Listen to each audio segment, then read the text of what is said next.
1975년 4월 9일 새벽 8명의 사형수들에게 형이 집행됐다. 대법원 판결이 난 지 20시간도 채 안 된 시간이었다. 이른바 인혁당 재건의 사건 주모자들이 처형되던 이날을 국제법률가협회는 사법사상 암흑의 날로 명명했다.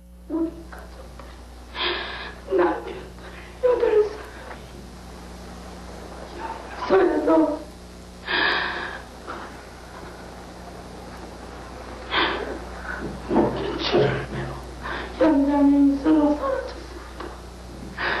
저는 그 소리를 들을 때 집에서 어떻게 이럴 수가 있습니까?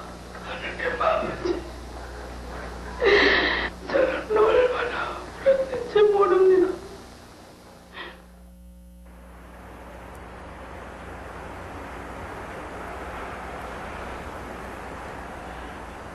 사형 집행 이틀 뒤 미국 대사관 앞에서 미국 선교사들이 검은 두건을 쓰고 밧줄을 목에 건 채 시위를 벌였다.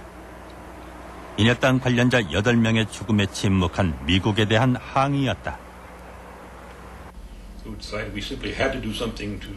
우리는 8명의 죽음에 대한 분노와 슬픔을 어떤 식으로든지 표출해야 했습니다. 그래서 우리는 두건을 만들어 머리에 쓰고 교수형에 쓰이는 밧줄을 목에 걸어 교수형 당하는 장면을 재현을 했습니다. 미국 측은 이 문제가 매우 민감한 사안이기 때문에 배후에서 조용히 외교를 할 수밖에 없다고 말해왔습니다. 우리는 검은 두건뿐만 아니라 커다란 플래카드도 만들어 갔는데 이렇게 쓰여 있었습니다. 이것이 조용한 외교의 결과입니까? 국내 언론이 침묵하는 동안 인혁당 관련 사형수들의 구명운동을 했던 푸른 눈의 투사들. 그들에게 1975년 4월은 어떤 모습으로 기억되고 있을까?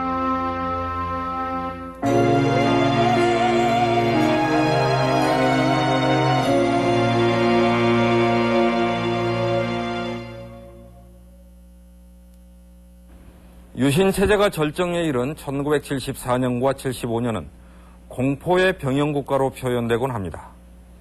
인간의 기본권과 언론의 자유, 표현의 자유가 억압되었고 특히 유신헌법에 대해서는 한마디도 말해서는 안 되었습니다.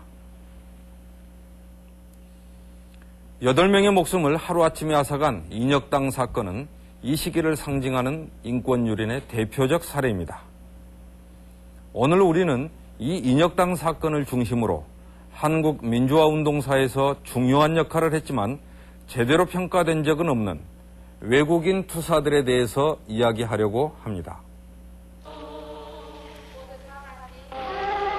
언론 탄압이 극에 달했던 시절 인혁당 관련 시위가 외신에 보도될 때마다 신호트 신부는 가장 많이 등장하는 인물이었다. Why was this demonstration staged on the eve of President Ford's visit to Korea? I didn't pick anything. That's a good question. I heard they were on their way to the United States Embassy. And I got in a taxi and went over and followed them over. 포드 대통령 방한을 앞두고 인혁당 관련자 부인들과 함께 시위 중이었다.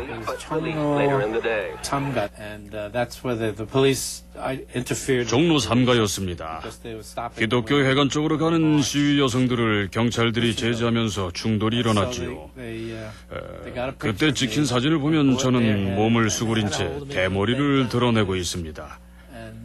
그 후 어머니께서 편지를 보내셨는데 네가 꼿꼿하게 서 있지 못해 안타깝다고 쓰셨더군요. 경찰 5명이 매달려 있는데 어떻게 꼿꼿하게 서 있겠습니까? 제가 제 모습을 봐도 슬퍼 보입니다. 그는 시위의 선두에 서서 진압경찰과 격렬한 몸싸움도 마다 않던 투사였다. 신호트 신부의 시위 장면은 한국의 인권 상황을 알리는 외신의 주요 이슈가 되곤 했다.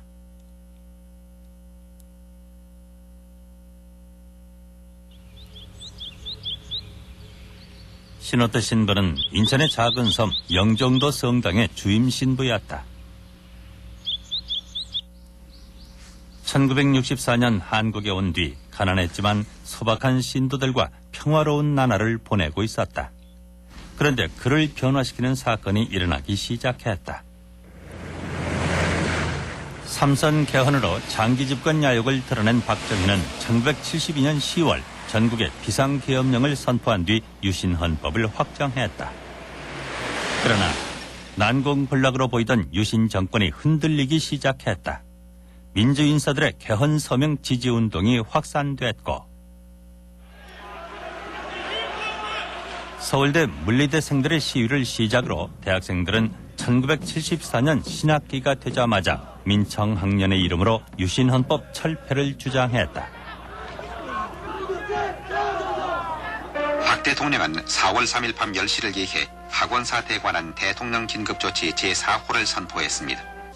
긴급조치 4호는 민청학년과 관련된 일체의 활동을 금지하고 이를 어길 경우 최고 사형에 처한다는 극단의 조치였다.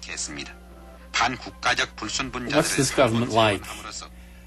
So that's how I felt in 도대체 이 정부는 어떤 정부인가? 1974년 1월에 저는 그런 생각을 품게 되었습니다. 그리고 1974년 4월에 긴급조치 제4호가 선포되었고 정부를 비판한 모든 학생들이 체포되었습니다. 그때부터 저는 정말로 걱정을 하게 되었지요. 그러던 어느 날 그는 한 친구로부터 이상한 얘기를 들었다.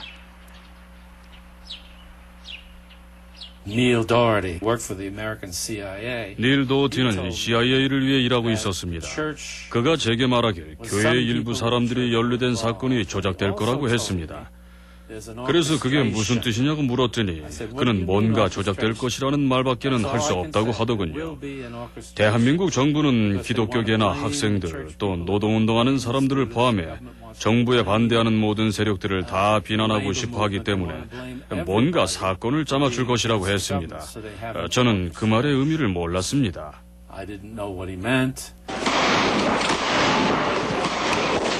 민청학년 관련자들의 검거가 본격화되면서 학생 시위와 관련된 모종의 음모설이 퍼져나갔다.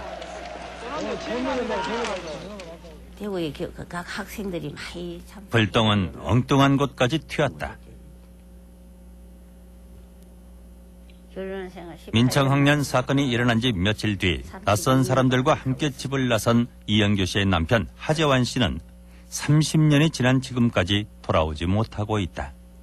집에서 아기를 재운다고 있는데 모욕 간다고 준비를 해가지고 우리 그 당시 옛날에는 그 식모라 그랬죠. 요즘은 도움이라 그러고 식모가 있었는데 아기 재우니까 아마 아주머니한테 말하지 마라 하면서 그냥 나갔어요. 그냥 나가가지고 며칠 소식이 없었다고요. 없었는데 이제 형사가 찾아왔어. 대구에 사는 도예종 씨 역시 외출해서 돌아오던 차림으로 집을 나섰다. 물을 게 있으니까 잠깐만 나갔다 오면 된다 이렇게 하더라고요. 그래 하루 있고 이틀 있고 살 돼도 집에 안 들어오시잖아요.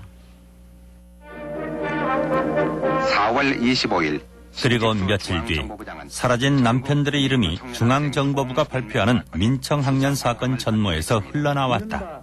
전국 민주청년학생 총연맹의 정부 전복과 국가 별난 기도 사건 배후에는 과거 공산계 불순단체인 인민혁명당 조직과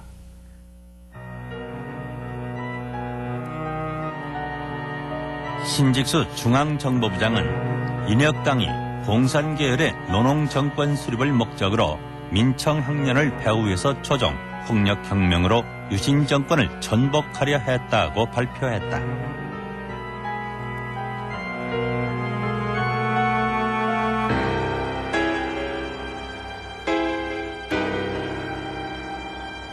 그런데 중앙정보부가 사건의 전모를 발표할 당시에도 수사관들은 단지 유신 반대운동을 했는지를 알아내는 데에만 수사력을 집중하고 있었다.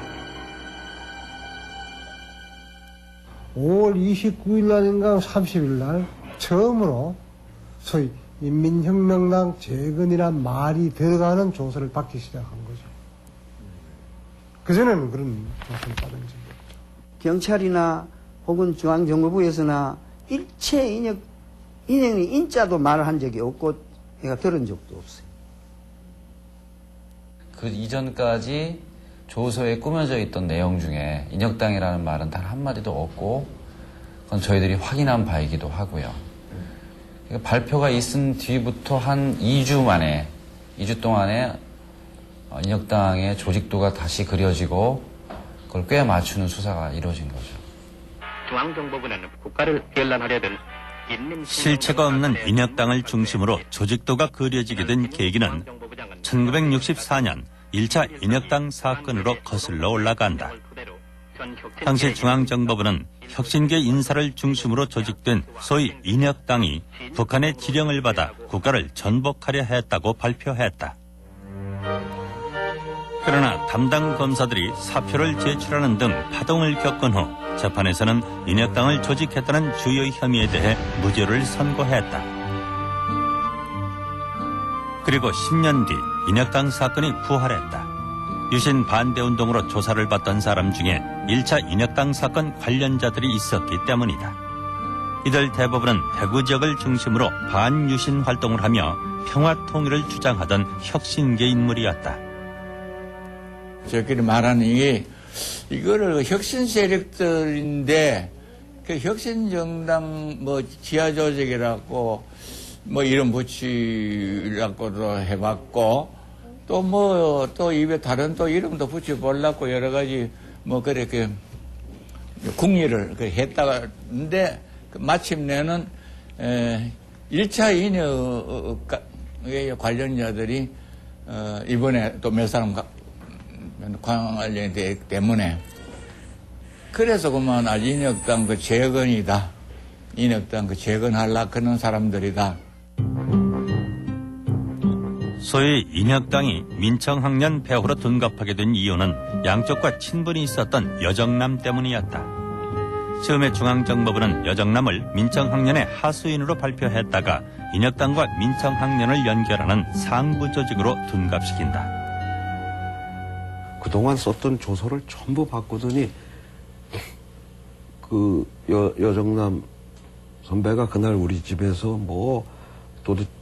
막스 레닌주의에 대해서 자기들이 쭉 불러줘요. 이래가지고 이게 폭력혁명을 통해서 노농 정권을 수립해야 되고 그래야 민중이 저저저고 아니 이런 얘기를 영광 한 사람이 아니라고 하는데 그냥 강요를 하는 겁니다.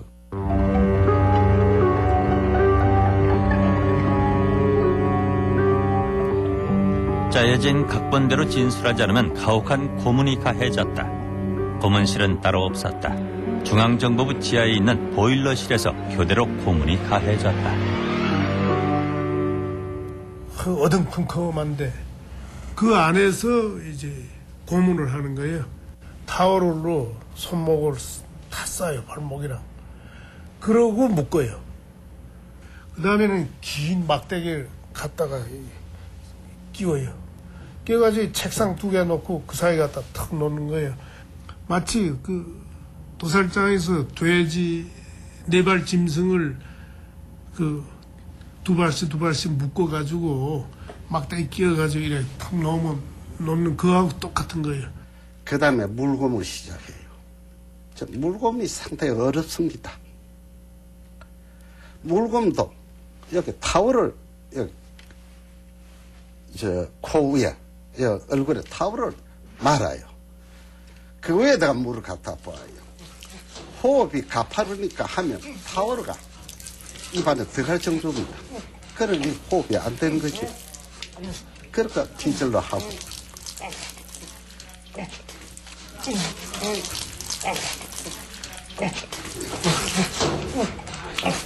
자술서 쓸 때까지의 고문이요. 그러니 누가 견디겠어. 그래서 그 치료가는 아무리 해도 우리가 이렇게 만들어난 대로 만들고 말 테니까 몸 상하지 말고 숨쉬 자술서 써라 이게.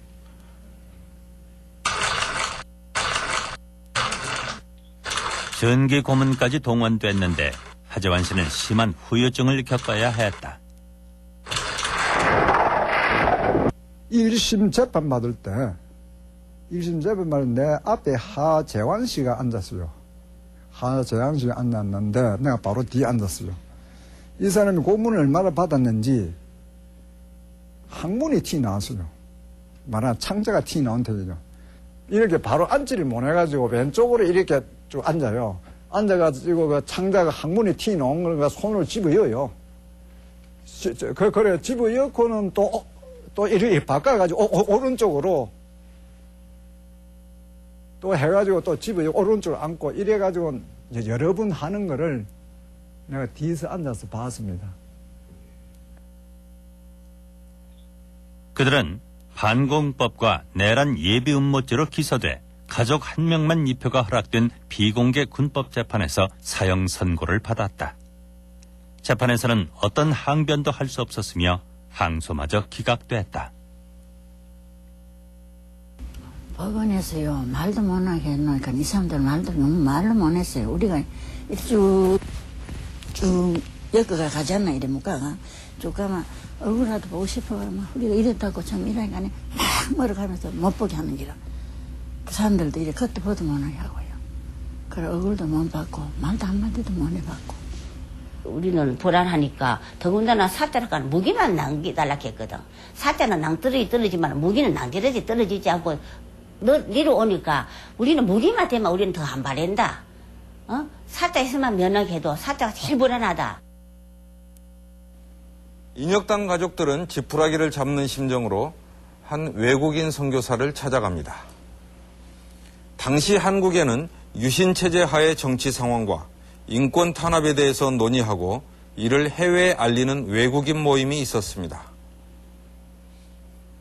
1972년 선교사들과 해외 주재원 50여 명으로 시작된 월요 모임이 그들입니다. 월요 모임은 70년대 한국 민주화 운동의 중요한 축이었습니다.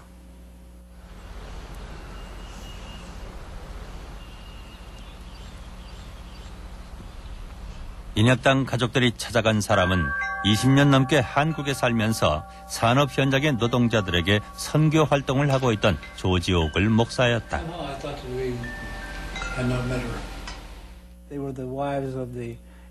저를 찾아온 사람들은 반정부 세력이라고 기소된 8사람의 아내들이었습니다. 그들은 자신들이 처한 상황을 제게 설명하고는 도움을 요청했습니다. 그들의 말에 의하면 중앙정보부 요원들이 밤늦게 갑자기 문을 부수고 집안에 들이닥쳐서 그들의 남편들을 끌고 나갔다고 합니다. 아내들을 위협하고 무엇을 찾느라 그랬는지 온 집안을 다 뒤지고 갔다고 합니다. 저는 그들의 남편들이 혹독하게 고문당하고 죄를 자백하도록 강요당했다는 이야기를 전해 듣고 도저히 믿을 수가 없었습니다. 한국의 인권 상황이 악화되면서 월요 모임 회원들도 활발하게 움직이고 있었다. 오글 목사로부터 인혁당 사건을 전해들은 회원들은 그 사건에 대한 정보를 수집했다. 그들은 한 달에 한 번 발간하는 소식지와 보고서를 통해 국내 거주 외국인과 해외 언론에 인혁당 사건을 알리기 시작했다.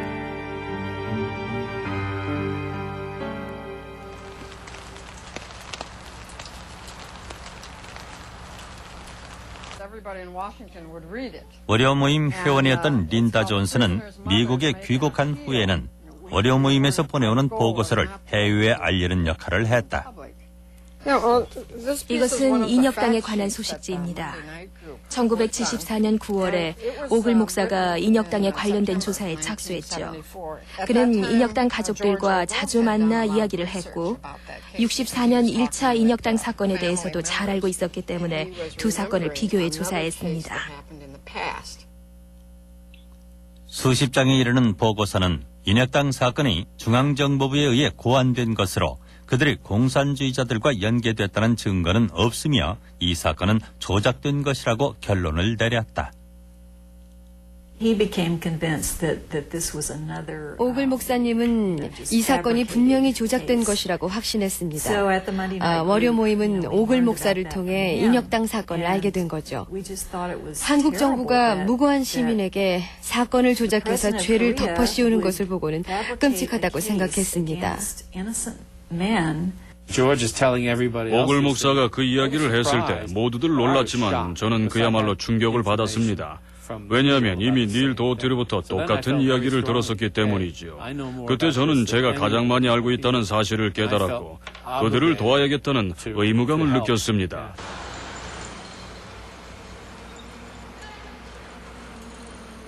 오글 목사는 이 사건의 진실을 알리기로 했다. 당시 기독교 회관에서는 매주 목요일 아침마다 구속자 가족들을 위한 기도회가 열리고 있었다. 오글 목사는 1974년 10월 9일 모교 기도회 설교 시간에 인혁당 사건이 고문으로 조작됐다는 사실을 폭로했다. 국내에서는 쉬쉬했던 합의된 침묵이 외국인 선교사에 의해 깨진 것이다. 저는 이들이 사형을 당할 만한 일을 한 것이 없다고 말했습니다. 저는 설교 시간에 그들이 결백하다고는 말하지 않았습니다. 단지 이들이 사형당할 만한 일을 한 것이 아니라고만 말했죠. 학생이나 종교인 등 다른 시국사범에 비해 주목을 받지 못했던 인혁당 관련자들과 가족들. 오글 목사의 모교 강연 이후 그들의 억울함을 호소할 수 있는 장이 마련됐다. 모교 기도회는 물론이고 천주교 정의구현 사제단에서도 인혁당 가족들을 위한 기도회와 구명운동을 전개했다. 우리가 전혀 모르고 있던 사실을 결국은 오글 목사가 이제 가족들을 데리고 모교 기도에 와서 그 가족들의 호소를 통해서 비로소 그것이 그런 과거에 이렇게 정치적인 사건으로 조작된 것이라고 하는 것을 우리가 이제 비로소 알게 된 거죠. 모교 기도회에서 인혁당 사건을 고발한 바로 그날 저녁 오글 목사는 중앙정법으로 연행됐다. 16시간 동안 조사를 받은 그는 수사 책임자가 한 얘기를 지금껏 생생하게 기억하고 있다. 중앙정보부 육국장은 인혁당은 우리의 적이라고 말했습니다. 우리는 그들을 죽여야 한다. 우리가 이들을 죽이지 않으면 난 국립묘지로 가서 그곳에 있는 모든 영혼들에게 한국이 공산주의에 넘어갔다고 말할 것이다라고. 또 우리가 그들을 죽이지 않으면 한국전에서 죽은 미국 용사들의 무덤에 가서 그들이 헛되이 목숨을 버렸다고 말할 거라고 말이지요. 인혁당에 관한 진실이 알려지면 그들의 조국인 미국이 움직일 것이고 그러면 상황이 바뀔 것이라는 믿음을 월요 모임 사람들은 곧 버려야 했습니다. 유신 정권은 냉전 이데올로기를 정권 유지 수단으로 이용하고 있으며 미국은 공산주의와 맞서는 국가라면 어떤 인권 탄압을 하는 독재 정권일지라도 모른 채 할 수 있다는 것을 깨닫게 된 것입니다.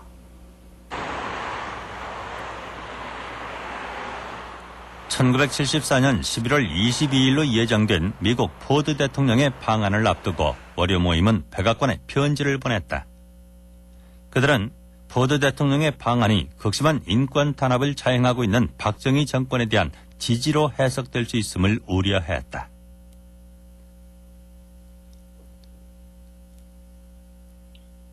만일 방한을 취소할 수 없다면 시간을 내어 자신들을 만나달라고 요청했다. 그러나 백악관으로부터 회신은 없었다.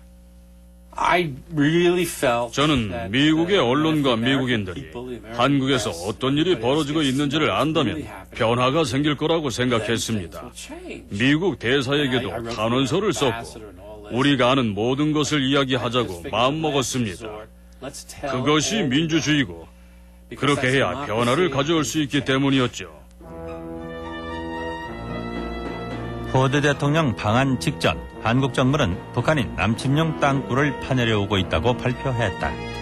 월요 모임 회원들은 이 역시 한국 정부가 큰 사안이 있을 때마다 악용하는 냉전의 수단이라고 생각했다.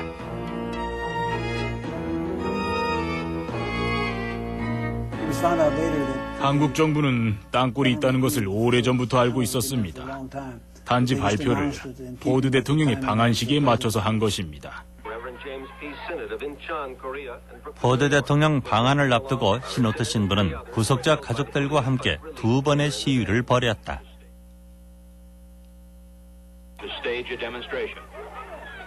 두 번째 시위는 미 대사관에서 벌인 것이었다. 부인들이 미국 대사관으로 뛰어들어오더니 내 남편, 내 아들을 석방해라 라고 쓴 커다란 플래카드를 들었습니다. 그리고 포드 대통령님, 우리나라에서 어떤 일이 벌어지고 있는지 보세요 라고 쓴 플래카드 들었지요. 결국 1박 2일의 일정으로 방한한 포드 대통령은 한미 동맹의 굳건함을 과시하는 악수를 나누었을 뿐 한국의 인권 상황에 대해서는 한마디도 꺼내지 않았다.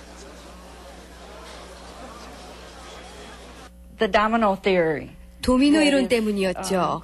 만약 남한이 붕괴하면 일본이나 이웃 주변 국가까지 그 여파로 붕괴할 위험이 있기 때문에 미국은 남한과 이 지역의 공산화를 방지하기 위해 미군을 주둔시킨다는 거였습니다. 그때는 소련의 위협 때문이었죠. 포드 대통령의 방안은 박정희 정권의 지지를 의미했죠.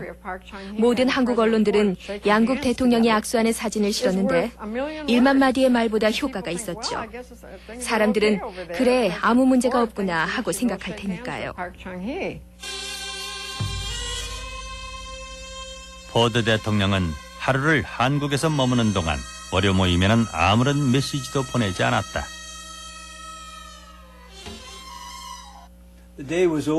그날이 다가도록 아무 소식도 들을 수 없었습니다. 그래서 우리는 대통령이 머무는 서울 시내 호텔에서 기자회견을 열었습니다. 그리고 기자들에게 우리가 대통령에게 전화를 했던 편지의 내용을 알려줬지요. 월요 모임 회원들은 기자회견을 통해 미국의 지원하에 유신 독재 정권이 유지되고 있는 만큼 포드 대통령이 박정희 대통령에게 공포정치를 완화할 수 있도록 영향력을 행사해 줄 것을 요구했다. 특히 인혁당 사건과 관련해서는 고문으로 조작된 간첩 사건이므로 공개적인 민사재판을 해야 하며 중앙정보부장이 직접 관여해 만든 유신 정권의 대표적인 인권유린 사건이라고 고발했다. 월요 모임 회원들의 기자회견은 포드 대통령의 방한 기사와 함께 전 세계에 전송됐다. 미국 내에서는 월요 모임 출신 선교사들이 주도하는 박정희 정권 반대 시위가 이어졌다. 이들은 극에 달한 박정희의 인권 탄압과 이를 사실상 지원하고 있는 미국의 외교 정책을 비판했다. 그리고 12월이 됐다. He had a message for me from the assistant foreign 저에게 한국 정부 외무부 비서관의 메시지를 전달해 주더군요. 제가 인혁당 사람들을 비호한 것에 대한 공식 사과를 하지 않으면 추방될 거라는 것이었습니다. 저더러 공식 사과문과 함께 앞으로는 그러지 않을 것이라는 각서를 쓰라고 그렇게 요구했습니다.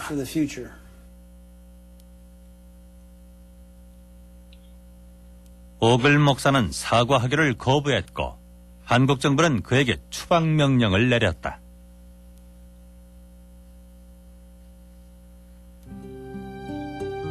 한국전쟁 직후 선교사로 들어와 노동자들의 권익보호를 위해 애를 썼던 오글 목사는 억울한 사형수의 구명운동을 하다 추방까지 당하게 된 것이다.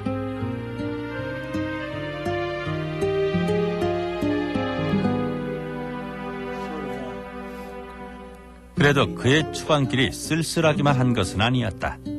누군가 그의 손에 이 금반지를 쥐어주었던 것이다.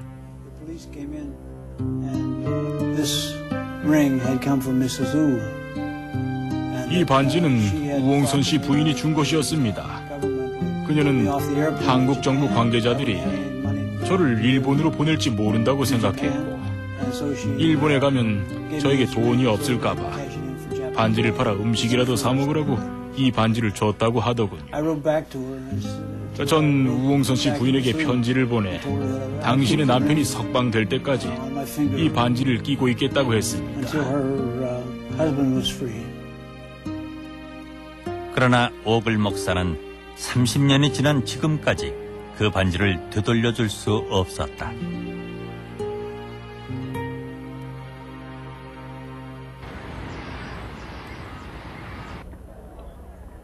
오글 목사가 추방된 뒤에도 시노트 신부의 투쟁은 그치지 않았다. 새해가 됐고 언론 자유 실천 선언을 응원하는 의미로 시노트 신부는 동아일보에 광고를 실었다. 오글 목사의 생일을 기념하는 한편 한국 정부를 비꼬는 광고였다.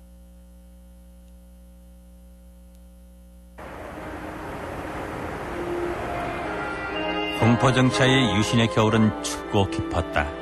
아무런 희망도 보이지 않는 그 겨울 내내 형무소 안에서는 인혁당 관련자들의 안타까운 통방이 계속됐다. 오늘 부르라고 자꾸 김재하 씨, 누구요? 또 화장실 쪽에 있는 저 창사는 누구요? 그러니까 인혁당 하지환입니다. 인혁당 그게 뭐요? 정체가 그러니까 그 조작입니다. 왜요? 그랬더니 고문에 의한 조작이다. 어떻게 당했습니까? 하여튼 이 장이 다 파열돼 버릴 때 어떻게 했는지 모르죠. 그 19통을 통해서 도혜정 선생이 내가 나가서 이제 그 바라보고 있다는 것을 느끼기만 하면은 거기에다가 손가락으로 글씨를 썼어요. 근데 처음에는 뭐 읽기가 참 힘드는 이제 근데 자꾸 이렇게 쓰는 거 보니까 우리는 참 억울합니다. 인혁단이라는 거 만든 적 없습니다. 부디 이 사실을 나가시면은 밝혀주십시오. 그런 내용이에요.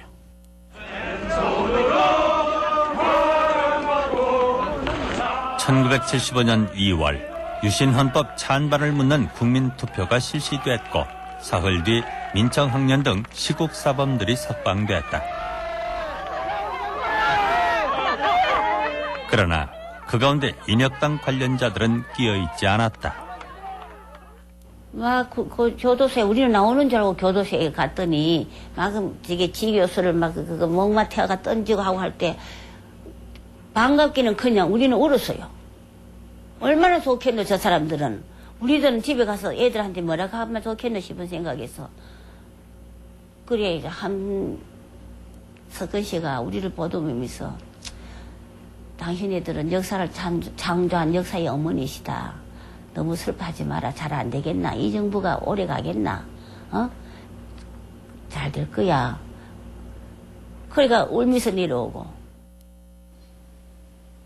그럼에도 불구하고 가족들은 한 가닥 희망을 버리지 않았습니다. 마지막 희망. 대법원 판결이 남아있었기 때문입니다.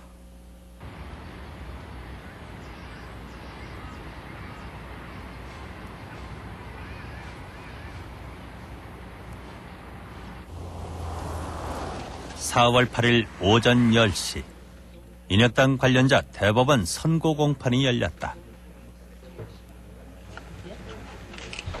제한적으로 입장이 허용된 가족들과 월요 모임 회원들은 방청석에서 숨을 죽였다.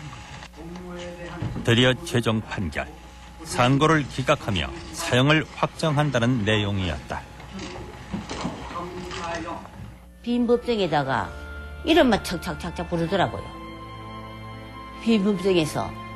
그러고 검찰이 뭔지 그 사람들 재판관들은 13명이 쭉 앉더니 우리는 아무도 없고 그러지만 이름만 호명만 하디만은 사형 항소 기각 그거 뭐 재판은 얼마 걸립니까? 끝나고 가버리잖아요. 그래 우리는 천지가 무너지는 거지 뭐 뛰고 굴리고 울고 불고 하다가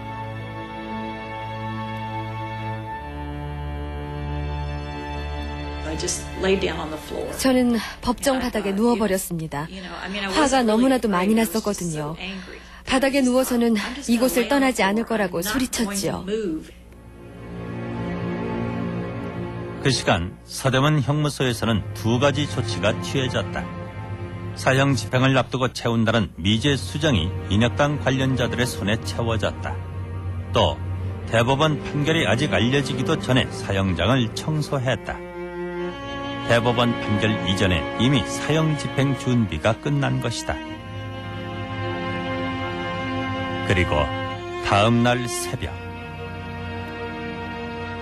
대법원 판결이 난 지 20시간도 되지 않아 사형이 집행됐다. 그토록 사형 집행을 서두른 이유는 무엇일까?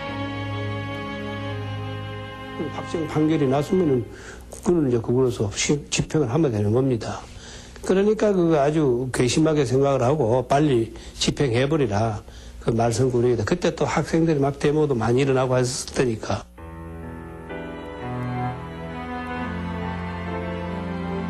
영문도 모른 채 사식이나 넣어주자며 형무소 앞에 모인 가족들은 그제서야 소식을 들었다. 부인들은 모두 울고 있었습니다. 내 친구 베니 신부도 거기 있었는데 저는 울지 않았습니다. 오히려 분노를 느꼈지요. 화가 났습니다.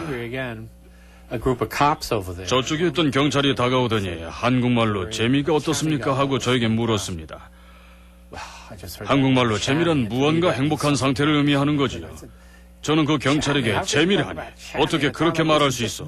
당신들은 이 건물에서 8명이나 죽였어 하고 소리쳤지요. 그러다 결국 경찰들에게 들려 끌려나갔습니다.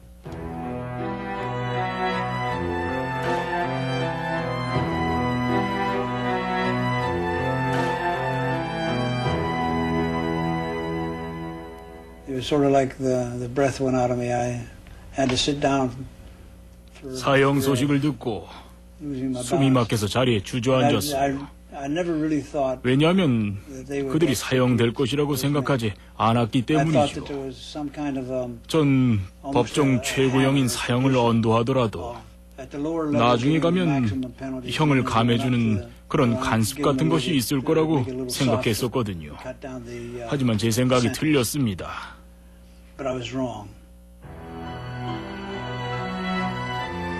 그들의 죽음은 그것으로 끝나지 않았다. 경찰이 송상진 씨 시신을 탈취해 바로 화장해버린 것이었다.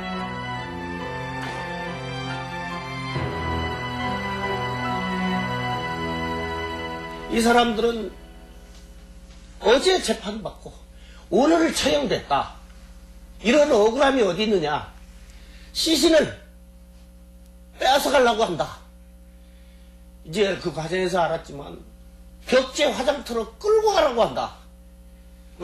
한 번 처형됐는데 화형으로 또 처형을 하려고 든다. 그 돌아가신 분은 거룩하지 않습니까? 죽음 앞에서 누구나 다 이렇게 무릎을 꿇고 절을 하게 되어 있는데 그 시신도 탈취하면서 장례도 제대로 치르지 못하게 했던 정말 그야말로 동양의 유리도덕적 정신에서 볼 때 아주 부도덕한 그러한 그 정권이 박정희 정권이었습니다. 8구의 시신 중에 이수병 씨를 포함해 3명만이 가족들에게 인도됐다. 사람들은 그의 시신을 보고서야 왜 장례마저 치르지 못하게 했는지를 이해했다. 그의 몸에는 끔찍한 고문의 흔적들이 남아있었던 것이다.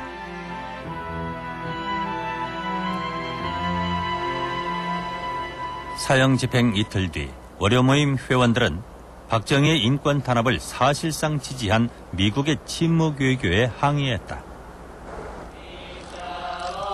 1975년 4월의 마지막 날, 신호트 신부는 15년간의 사제 생활을 마감하고 한국을 떠나야 했다.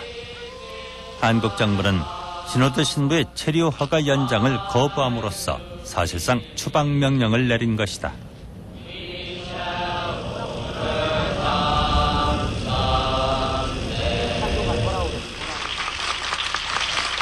신호트 신부는 공항에서 검은 두건을 씀으로써 인혁당의 억울한 죽음을 다시 한번 항의했다. New Yorker said 뉴요커라는 잡지는 미국 정부가 미국 내에서 민주주의를 선호하는 것은 상식이지만 외국의 경우 미국의 이익을 취할 수 있는 안전한 피난처로서 독재 정권을 선호한다고 썼더군요. 머리를 꽝 얻어맞은 것 같았습니다. 그 한 구절이 모든 것을 말해주었죠.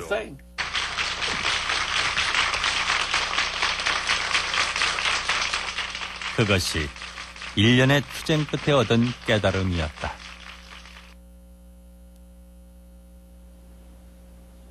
지난 2002년 의문사 진상규명위원회는 인혁당 사건을 고문에 의한 사법살인이라고 규정했습니다. 하지만 피해자들의 명예회복을 위한 후속 조치는 이루어지지 않았고 그 상처 또한 아직 아물지 않았습니다. 오는 9일이면 인혁당 관계자들이 처형된 지 만 30년이 됩니다. 이제 노인들이 된 70년대의 투사들은 30년 동안 이어져온 망각과 침묵을 깨뜨려야 할 때라고 말합니다.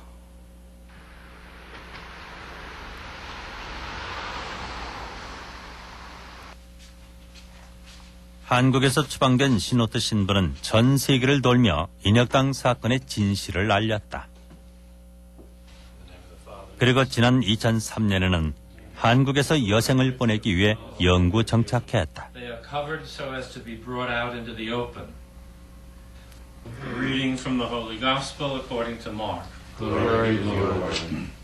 인혁당 관련자들과의 인연으로 다시 한국으로 돌아온 신호트 신부에게 1975년 4월 9일은 아직 진행형이다. 이날 새벽 미사에서 신호트 신부는 인혁당 관련자들을 위해 기도했다.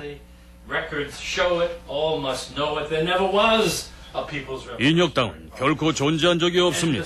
30년간의 침묵을 끝내고 이제는 거짓에 대해 회개하고 가족들에게 보상해야 하며 이 8사람의 명예를 회복을 시켜줘야 합니다.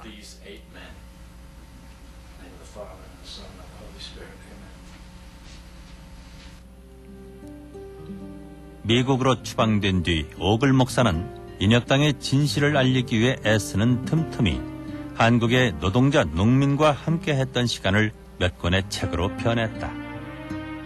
지난 2002년 펴낸 책 속에는 인혁당 얘기와 함께 남편이 사형당한 다음 날 우홍선 씨 부인이 쓴 시가 수록돼 있다. Where should I go?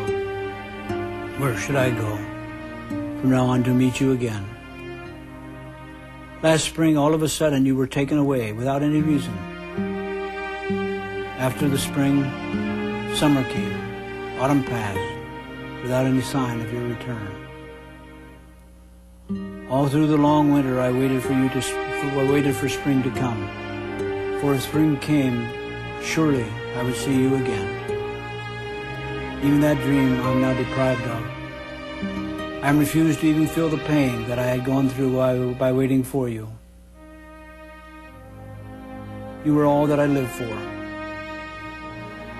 Beloved one, I would rather lie next to you, holding your pale, tortured hands, holding them tightly, tightly, and with a smile. I would rather lie next to you, peacefully, peacefully, and quietly.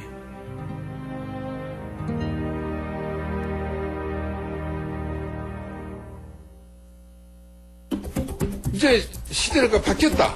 이제부터 다시 새로운 나라를 만들자. 민족론자들을 긁어들려고 하는 것이. 치마당을 찾은 연인호는 1000만 명을 훨씬 넘었고 결정을 쿠킹이라 그러니까 무슨 일이 일어날 것 같기도 하고. 우리 집에 왔죠. 술을 가지고 문화적 리더십을 당신이 좀 해달라. 저하고 김민기 씨였어요. 탈회 조직을 파헤치려고 하는 계략이 파시즘이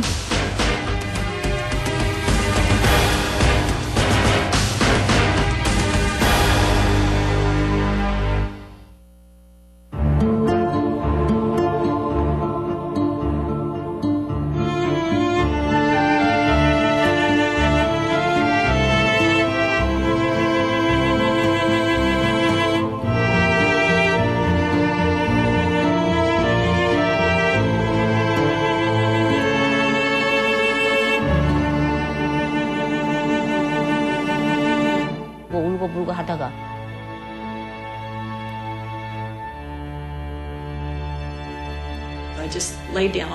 저는 법정 바닥에 누워버렸습니다. 화가 너무나도 많이 났었거든요. 바닥에 누워서는 이곳을 떠나지 않을 거라고 소리쳤지요. 그 시간 서대문 형무소에서는 두 가지 조치가 취해졌다. 사형 집행을 앞두고 채운다는 미제 수정이 인혁당 관련자들의 손에 채워졌다. 또 대법원 판결이 아직 알려지기도 전에 사형장을 청소했다. 대법원 판결 이전에 이미 사형 집행 준비가 끝난 것이다.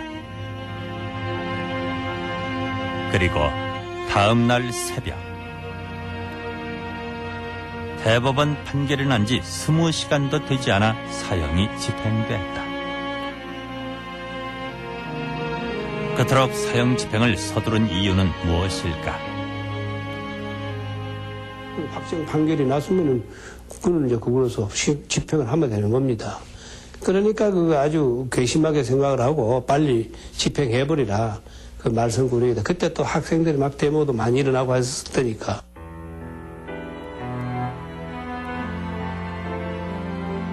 영문도 모른 채 사식이나 넣어주자며 형무소 앞에 모인 가족들은 그제서야 소식을 들었다. 부인들은 모두 울고 있었습니다.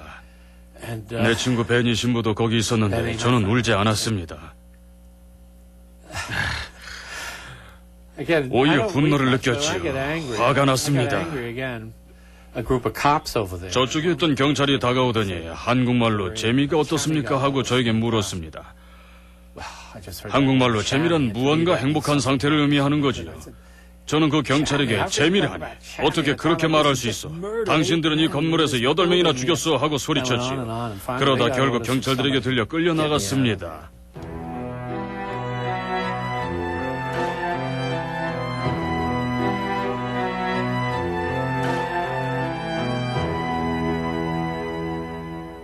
It was sort of like the breath went out of me. I had to sit down. 사형 소식을 듣고 숨이 막혀서 자리에 주저앉았어요. 왜냐하면 그들이 사형될 것이라고 생각하지 않았기 때문이죠. 전 법정 최고형인 사형을 언도하더라도 나중에 가면 형을 감해주는 그런 간섭 같은 것이 있을 거라고 생각했었거든요. 하지만 제 생각이 틀렸습니다.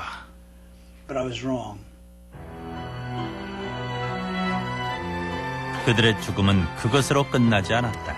민중이 뭐 저저저고 아니 이런 얘기를 영광 한 사람이 아니라고 하는데 뭐 그냥 강요를 하는 겁니다.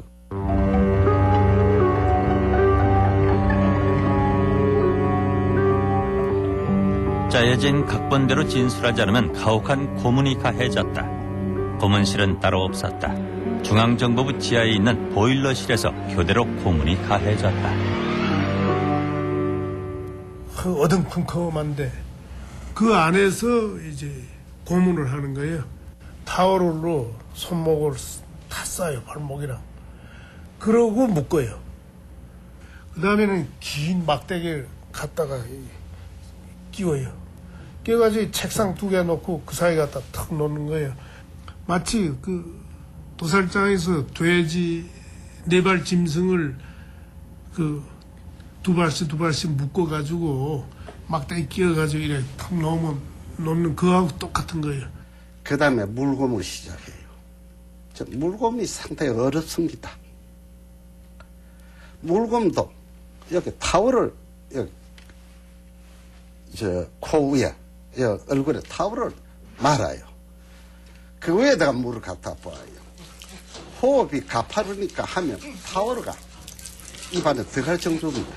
그러니 호흡이 안 되는 거죠. 그러니까 티절로 하고.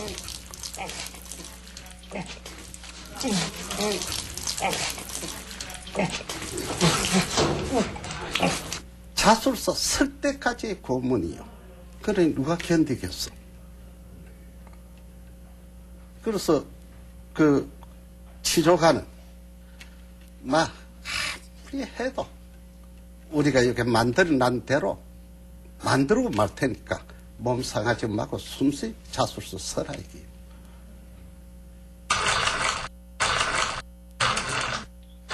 전기 고문까지 동원됐는데 하재환 씨는 심한 후유증을 겪어야 했다.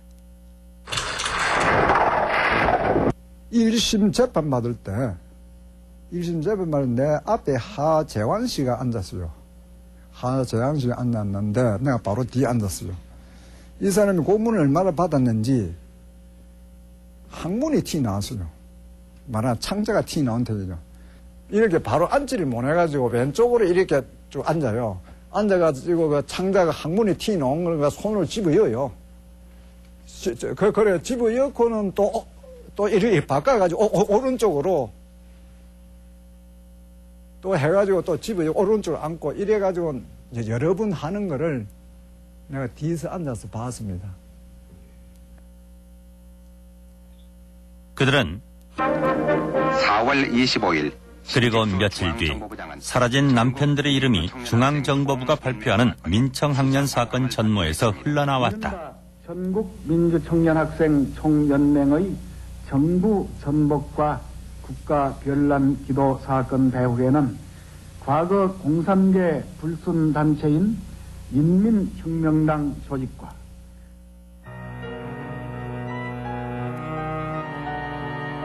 신직수 중앙정보부장은 인혁당이 공산계열의 노농정권 수립을 목적으로 민청학년을 배후에서 조종, 폭력혁명으로 유신정권을 전복하려 했다고 발표했다.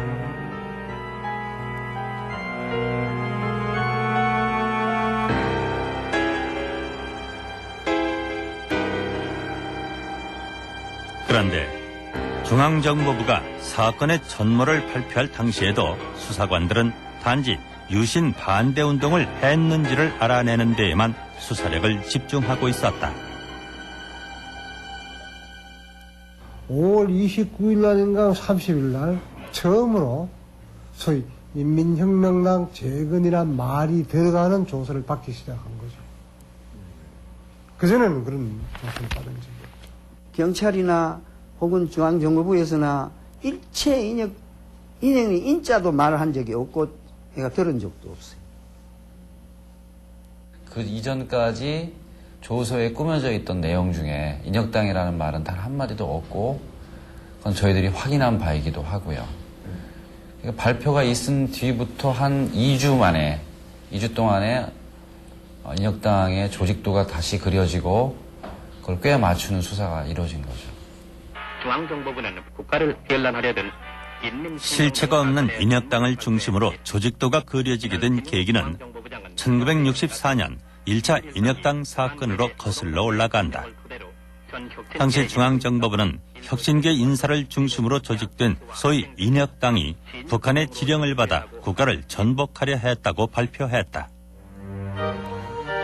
그러나 담당 검사들이 사표를 제출하는 등 파동을 겪은 후 재판에서는 인혁당을 조직했다는 주요 혐의에 대해 무죄를 선고했다. 그리고 10년 뒤 인혁당 사건이 부활했다. 유신 반대운동으로 조사를 받던 사람 중에 1차 인혁당 사건 관련자들이 있었기 때문이다.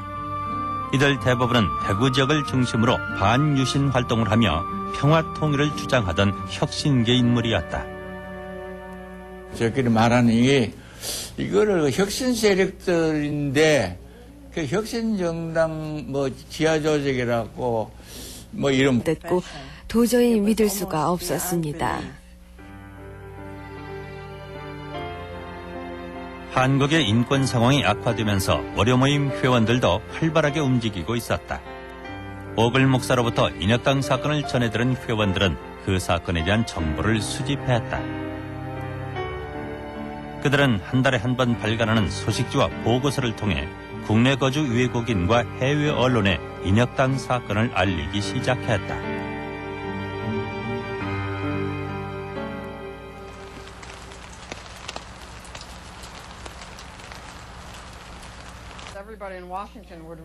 월요 모임 회원이었던 린다 존스는 미국에 귀국한 후에는 월요 모임에서 보내오는 보고서를 해외에 알리는 역할을 했다.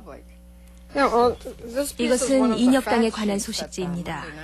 1974년 9월에 오글 목사가 인혁당에 관련된 조사에 착수했죠. 그는 인혁당 가족들과 자주 만나 이야기를 했고 64년 1차 인혁당 사건에 대해서도 잘 알고 있었기 때문에 두 사건을 비교해 조사했습니다. 수십 장에 이르는 보고서는 인혁당 사건이 중앙정보부에 의해 고안된 것으로 그들이 공산주의자들과 연계됐다는 증거는 없으며 이 사건은 조작된 것이라고 결론을 내렸다. 오글 목사님은 이 사건이 분명히 조작된 것이라고 확신했습니다. 월요 모임은 오글 목사를 통해 인혁당 사건을 알게 된 거죠. 한국 정부가 무고한 시민에게 사건을 조작해서 죄를 덮어씌우는 것을 보고는 끔찍하다고 생각했습니다. 오글 목사가 그 이야기를 했을 때 모두들 놀랐지만 저는 그야말로 충격을 받았습니다. 왜냐하면 이미 닐 도어티로부터 똑같은 이야기를 들었었기 때문이지요. 그때 저는 제가 가장 많이 알고 있다는 사실을 깨달았고 그들을 도와야겠다는 의무감을 느꼈습니다.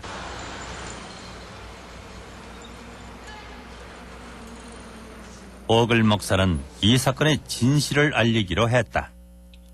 당시 기독교 회관에서는 매주 목요일 아침마다 구속자 가족들을 위한 기도회가 열리고 있었다.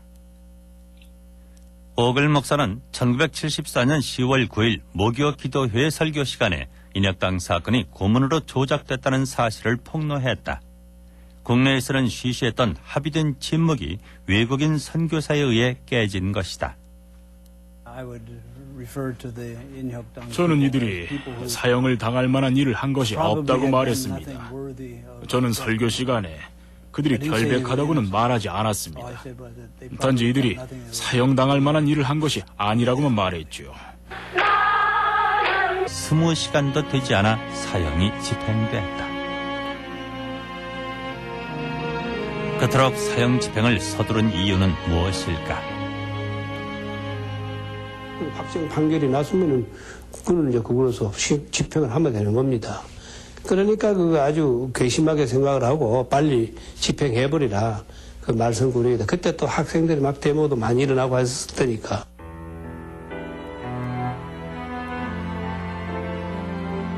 영문도 모른 채 사식이나 넣어주자며 형무소 앞에 모인 가족들은 그제서야 소식을 들었다.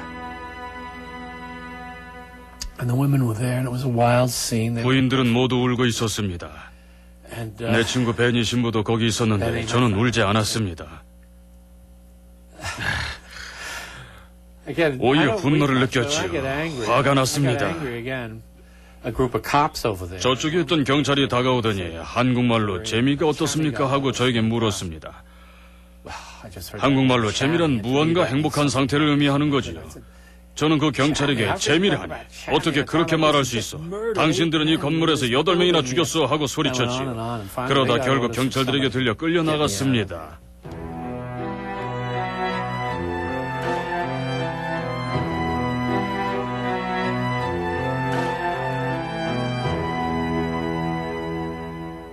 It was sort of like the breath went out of me. I had to sit down. 사형 소식을 듣고 숨이 막혀서 자리에 주저앉았어요. 왜냐하면 그들이 사형될 것이라고 생각하지 않았기 때문이죠. 전 법정 최고형인 사형을 언도하더라도 나중에 가면 형을 감해주는 그런 간섭 같은 것이 있을 거라고 생각했었거든요. 하지만 제 생각이 틀렸습니다.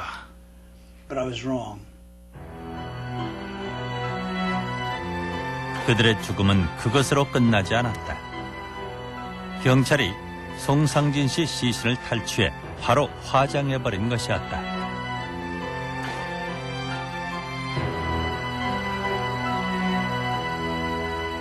이 사람들은 어제 재판받고 오늘 처형됐다. 이런 억울함이 어디 있느냐. 시신을 빼앗아가려고 한다. 이제 그 과정에서 알았지만 벽제 화장터로 끌고 가라고 한다. 한 번 처형되는데 화형으로 또 처형을 하려고 든다. 그 돌아가신 분은 거룩하지 않습니까? 죽음 앞에서 누구나 다 이렇게 무릎을 꿇고 절을 하게 되어 있는데 그 시신도 탈취하면서 장례도 제대로 치르지 못하게 했던.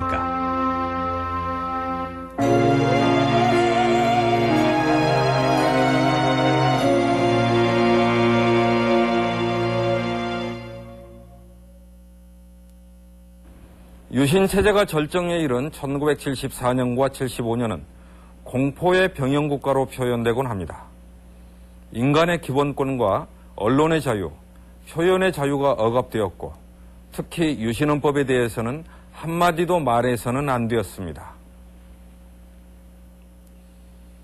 8명의 목숨을 하루아침에 앗아간 인혁당 사건은 이 시기를 상징하는 인권유린의 대표적 사례입니다. 오늘 우리는 이 인혁당 사건을 중심으로 한국 민주화운동사에서 중요한 역할을 했지만 제대로 평가된 적은 없는 외국인 투사들에 대해서 이야기하려고 합니다. 언론 탄압이 극에 달했던 시절 인혁당 관련 시위가 외신에 보도될 때마다 신호트 신부는 가장 많이 등장하는 인물이었다. Why was this demonstration staged on the eve of President Ford's visit to Korea? I didn't pick anything. That's a good question. I heard they were on their way to the United States Embassy. And I got in a taxi and went over and followed them over. 포드 대통령 방한을 앞두고 인혁당 관련자 부인들과 함께 시위 중이었다.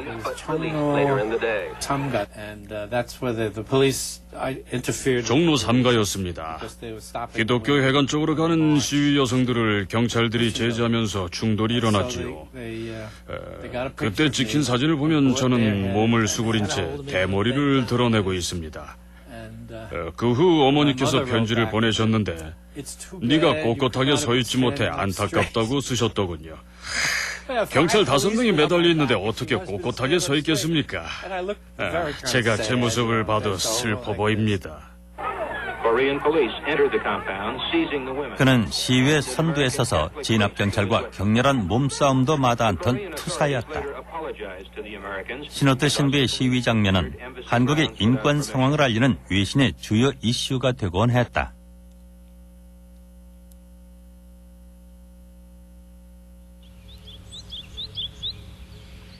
신호트 신부는 인천의 작은 섬 영종도 성당의 주임 신부였다. 1964년 한국에 온 뒤 가난했지만 소박한 신도들과 평화로운 나날을 보내고 있었다. 그런데 그를 변화시키는 사건이 일어나기 시작했다. 삼선 개헌으로 장기 집권 야욕을 드러낸 박정희는 1972년 10월 전국에 비상계엄령을 선포한 뒤 유신. 인혁당에 관한 소식지입니다.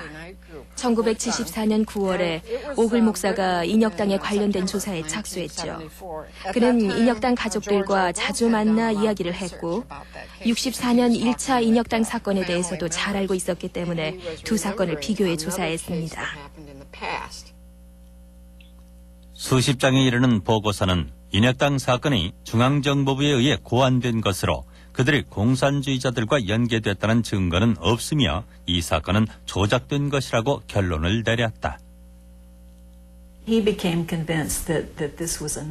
오글 목사님은 이 사건이 분명히 조작된 것이라고 확신했습니다. 월요 모임은 오글 목사를 통해 인혁당 사건을 알게 된 거죠. 한국 정부가 무고한 시민에게 사건을 조작해서 죄를 덮어씌우는 것을 보고는 끔찍하다고 생각했습니다. 오글 목사가 그 이야기를 했을 때 모두들 놀랐지만 저는 그야말로 충격을 받았습니다.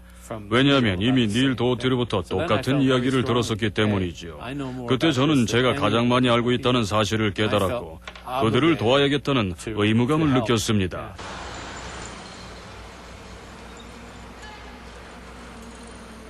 오글 목사는 이 사건의 진실을 알리기로 했다. 당시 기독교 회관에서는 매주 목요일 아침마다 구속자 가족들을 위한 기도회가 열리고 있었다. 오글 목사는 1974년 10월 9일 목요 기도회 설교 시간에 인혁당 사건이 고문으로 조작됐다는 사실을 폭로했다. 국내에서는 쉬쉬했던 합의된 침묵이 외국인 선교사에 의해 깨진 것이다. 저는 이들이 사형을 당할 만한 일을 한 것이 없다고 말했습니다. 저는 설교 시간에 그들이 결백하다고는 말하지 않았습니다. 단지 이들이 사형당할 만한 일을 한 것이 아니라고만 말했죠. 학생이나 종교인 등 다른 시국사범에 비해 주목을 받지 못했던 인혁당 관련자들과 가족들. 오글 목사의 무교 강연 이후 그들의 억울함을 호소할 수 있는 장이 마련됐다. 무교 기도회는 물론이고 천주교 정의구현 사제단에서도 인혁당 가족들을 위한 기도회와 구명운동을 전개했다. 우리가 뭐 전혀 모르고 있던 사실을 결국은 오글 목사가 이제 가족들을 데리고 목요기도에 와서 그 가족들의 호소를 통해서 비로소 그것이 그런 과거에 이렇게 정치적인 사건으로 조작된 것이라고 하는 것을 우리가 이제 비로소 알게 된 거죠. 목요기도회 그들은 반공법과 내란 예비 음모죄로 기소돼 가족 한 명만 입표가 허락된 비공개 군법 재판에서 사형 선고를 받았다. 재판에서는 어떤 항변도 할 수 없었으며 항소마저 기각됐다. 법원에서요 말도 못하게 해놓으니까 이 사람들 말도 못했어요. 우리가 쭉 엮어가 가잖아 이래 묵가가 쭉 가면 얼굴이라도 보고 싶어 그러면 우리가 이랬다고 참 이러니까 막 멀어가면서 못 보게 하는 기라. 그 사람들도 이래 겉도 보도 못하게 하고요. 그래 얼굴도 못 받고 말도 한마디도 못 해받고. 우리는 불안하니까 더군다나 사자락가는 무기만 남기달라 했거든. 사자는 낭떠러지 떨어지만 무기는 낭떠러지 떨어지지 않고 니로 오니까 우리는 무기만 되면 우리는 더 안 바랜다. 사자 있으면 면허해도 사자가 제일 불안하다. 인혁당 가족들은 지푸라기를 잡는 심정으로 한 외국인 선교사를 찾아갑니다. 당시 한국에는 유신체제 하의 정치 상황과 인권 탄압에 대해서 논의하고 이를 해외에 알리는 외국인 모임이 있었습니다. 1972년 선교사들과 해외 주재원 50여 명으로 시작된 월요 모임이 그들입니다. 월요 모임은 70년대 한국 민주화 운동의 중요한 축이었습니다.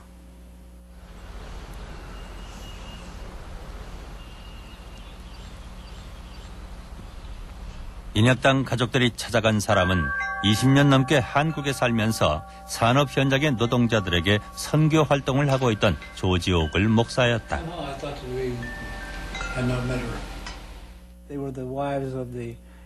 저를 찾아온 사람들은 반정부 세력이라고 기소된 8사람의 아내들이었습니다.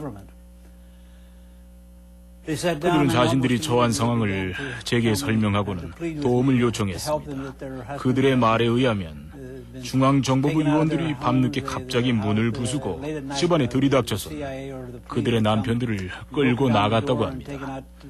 아내들을 위협하고 무엇을 찾느라 그랬는지 온 집안을 다 뒤지고 갔다고 합니다.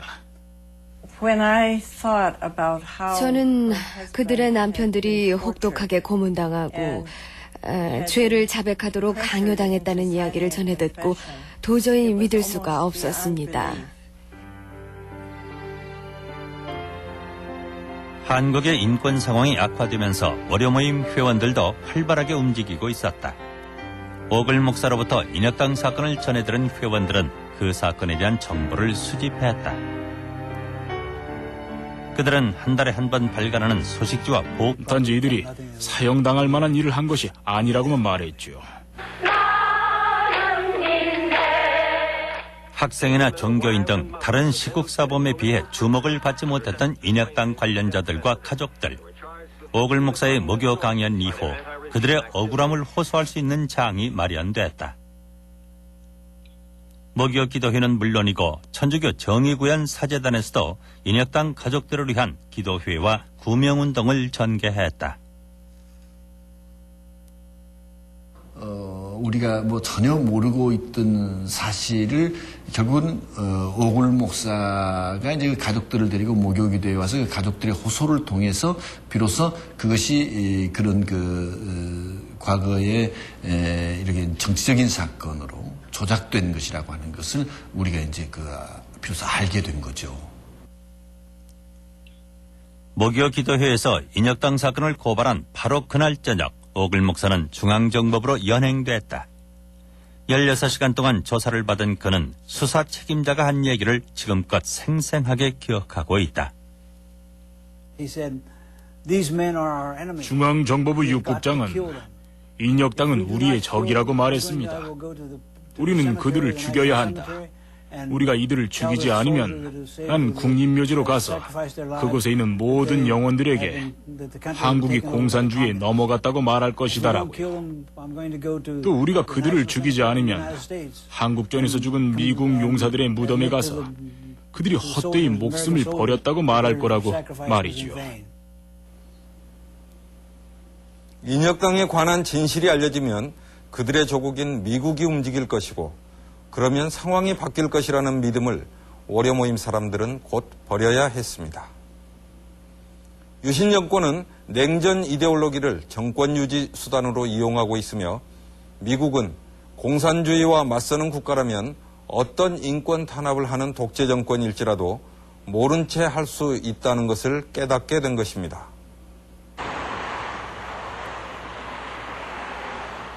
(1974년 11월 22일로 예정된 미국 포드 대통령의 방한을 앞두고 월요 모임은 백악관에 편지를 보냈다.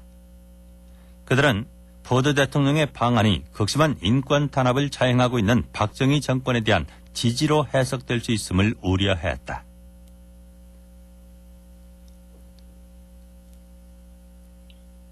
만일 방한을 취소할 수 없다면 시간을 내어 자신들을 만나달라고 요청했다. 그러나 백악관으로부터 회신은 없었다. 저는 미국의 언론과 미국인들이 한국에서 어떤 일이 벌어지고 있는지를 당시 옛날에는 그 식모라 그랬죠. 요즘은 도움이라 그러고 식모가 있었는데 애기 재우니까 아마 아주머니한테 말하지 마라 하면서 그냥 나갔어요. 그냥 나가가지고 며칠 소식이 없었다고요. 없었는데 이제 형사가 찾아왔어. 대구에 사는 도예종 씨 역시 외출해서 돌아오던 차림으로 집을 나섰다. 물을 게 있으니까 잠깐만 나갔다 오면 된다 이렇게 하더라고요. 그래 하루 있고 이틀 있고 예. 살 돼도 집에 안 들어오시잖아요. 4월 25일 그리고 며칠 뒤 사라진 남편들의 이름이 중앙정보부가 발표하는 민청학년 사건 전모에서 흘러나왔다. 전국민주청년학생 총연맹의 정부 전복과 국가별난 기도 사건 배후에는 과거 공산계 불순단체인 인민혁명당 조직과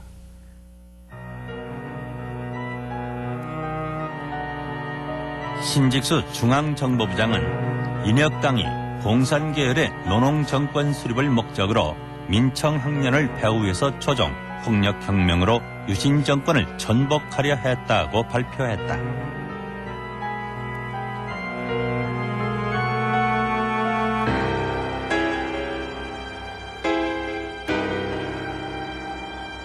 그런데 중앙정보부가 사건의 전모를 발표할 당시에도 수사관들은 단지 유신 반대운동을 했는지를 알아내는 데에만 수사력을 집중하고 있었다.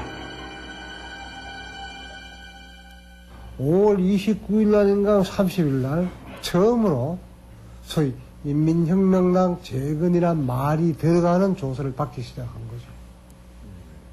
그전에는 그런 조사를 받은 적이 없죠. 경찰이나 혹은 중앙정보부에서나 일체 인형이 인자도 말을 한 적이 없고 내가 들은 적도 없어요.